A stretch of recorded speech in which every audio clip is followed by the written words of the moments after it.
This week on the Weekly Kernel, we're talking Christopher Nolan's Oppenheimer releasing only in 30 international theaters, mind-blowing technology from Apple at WWDC, and a wide variety of crazy pop culture and entertainment news. Let's jump right into it.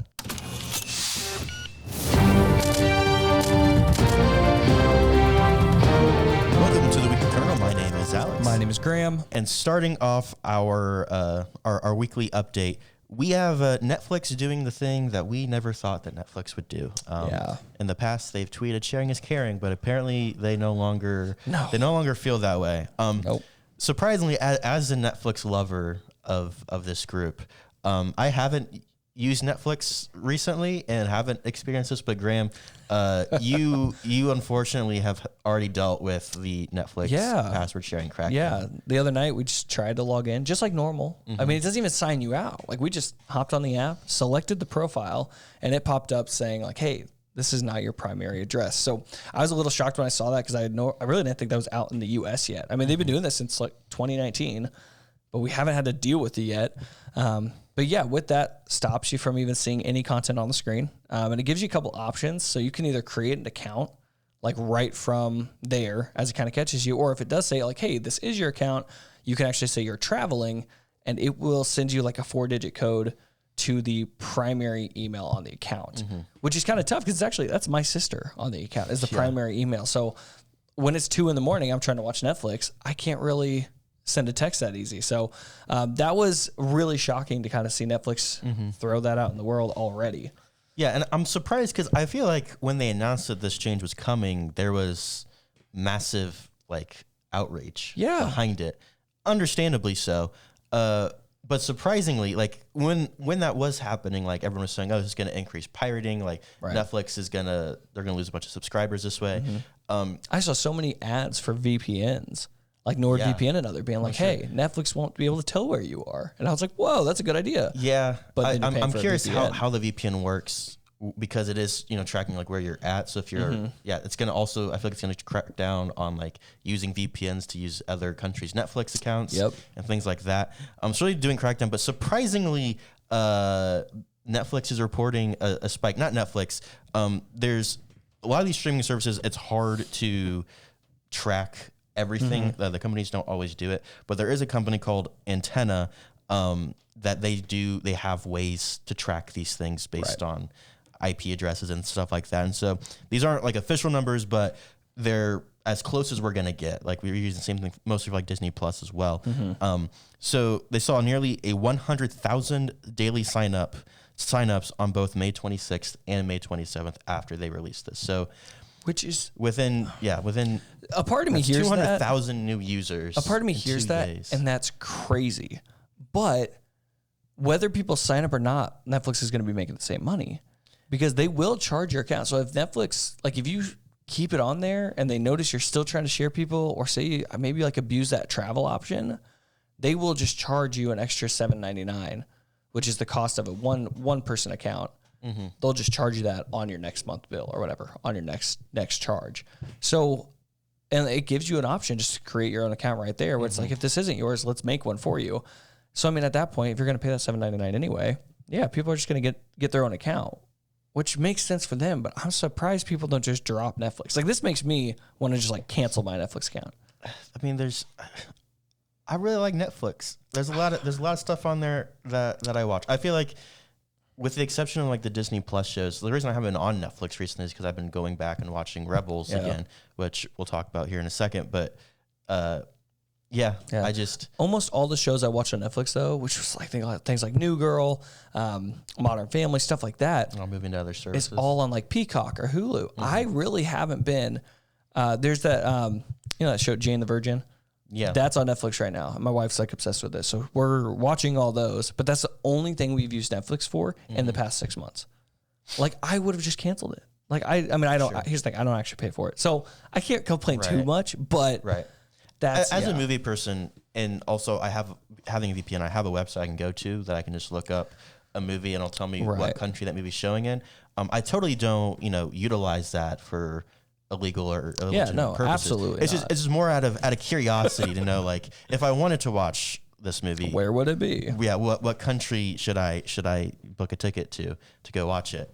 hypothetically speaking. Next up. Yeah. So this week, Apple held their WWDC of 2023 for their conference. And after going through all the software developments, upgrades, everything that they normally go through, a few hardware upgrades as well. At the end, they hit that classic, there's one more thing. Which we haven't gotten since Steve Jobs, right? Well, we got that. Steve Jobs, he didn't do the 10. Tim Cook did the 10. Okay. That was the last one I can recall. Was when they announced the 8. Still, one more. There's the 10. Yeah. But they did finally introduce the Apple Vision Pro, which is a different style kind of virtual. It's not virtual reality. It's AR. So it's augmented reality. Yeah. So different style of a headset that we've seen. I've personally used, I own the Oculus Quest, so like the metaverse like headset.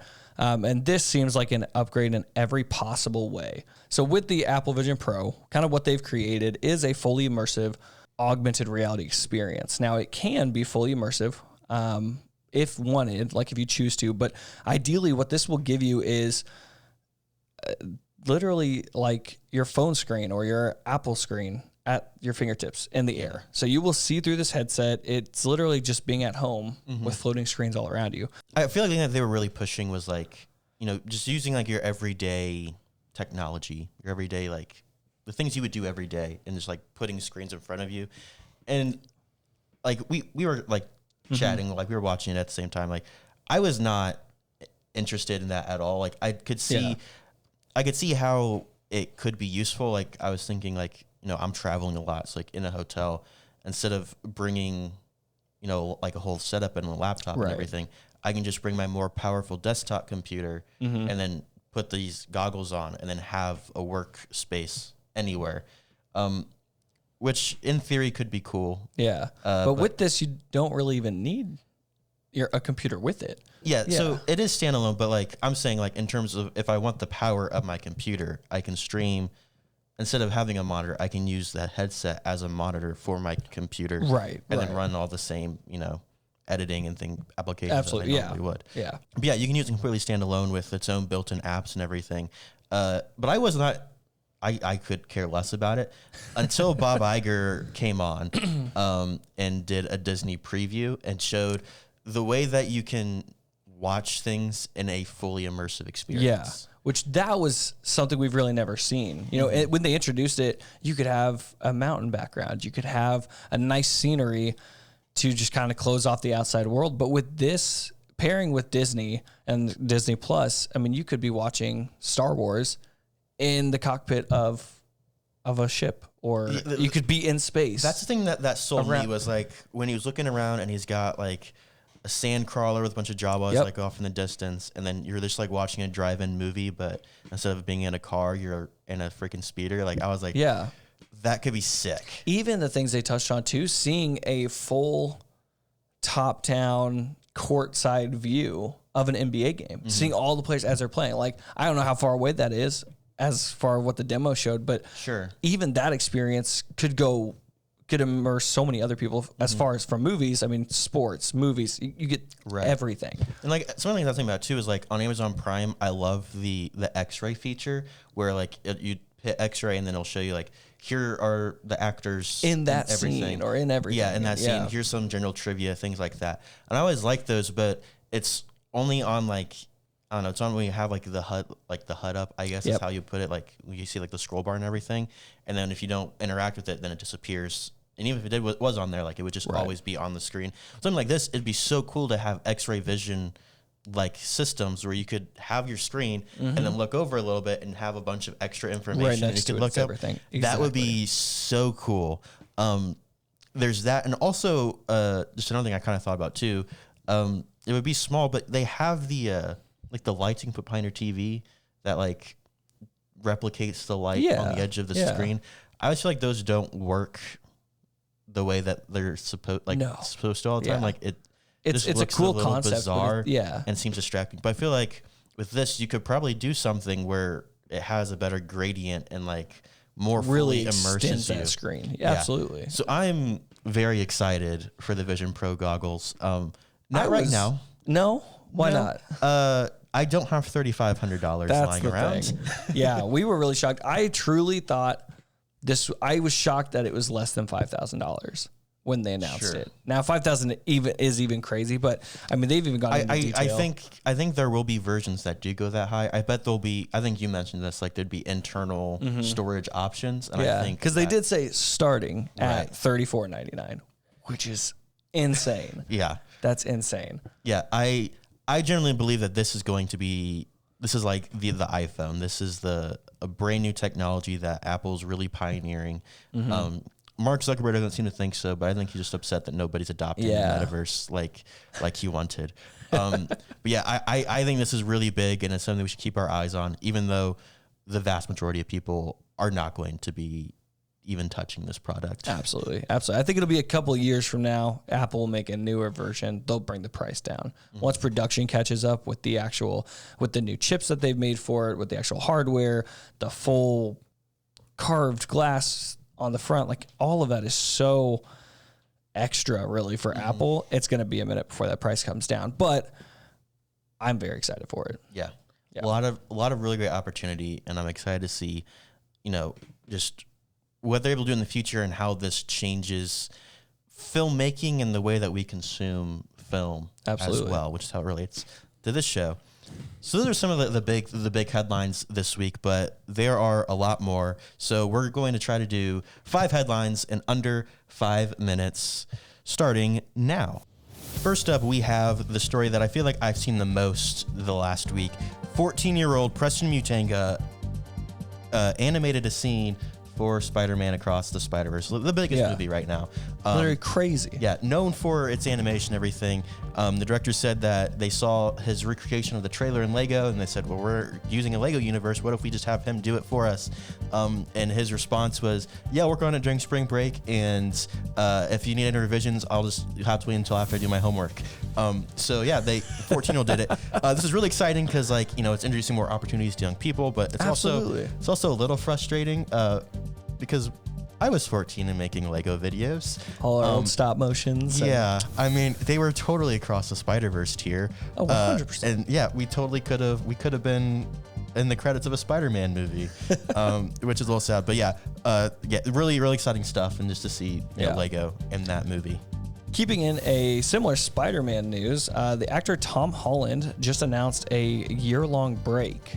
He was doing his show, or a new movie coming out on Apple TV+. Is it a movie or is it a show? I think it is a movie. No, it's a series. Okay, no, it's a series. It's a show, yeah. So, series called The Crowded Room, which he was actually a producer for this. So, after going through that, he went through a lot of emotional distress, a lot of new takes on a role he's never had before. And so he actually said, in quotes, "It was a tough time for sure.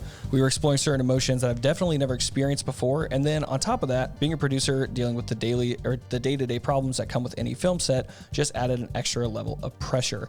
So understandably, makes sense to take a break for that. But he's also got some other movies. Yeah, and I mean, he's playing the biggest character of all time, and it's a really physical role. So I think we understand it. So probably not gonna get Spider-Man 4 before Secret Wars. That may already be the case with the writer's strike right now. Yeah. But dude deserves a break. Absolutely. Just take a second, stay back, and not go crazy. Enjoy some time off. Yeah, so much deserved time off. Keeping with the Marvel realm, man, I didn't intend to do this, but we really got a nice little flow going here. In the Marvel world, Disney Plus's Secret Invasion is coming out in a couple of weeks, and to help promote the project, they started posting and immediately deleting some very cryptic things, leading us to a website where you put in a password. You can watch the first 5 minutes of the show.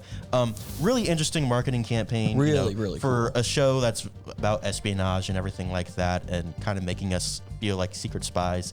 It also kind of fits in with some of the crazy marketing they were doing for the original comic book event of Secret Invasion that this show's based off of. So it's cool that they're honoring the past and just doing something unique to keep some people who are really burnt out on these Disney Plus and Marvel projects, keep them engaged and get them excited. Absolutely. So, and even keeping with the superhero genre, we're actually going to jump into the new DC's newest movie coming out next week, The Flash. So a movie we've all been waiting for a very, very long time now.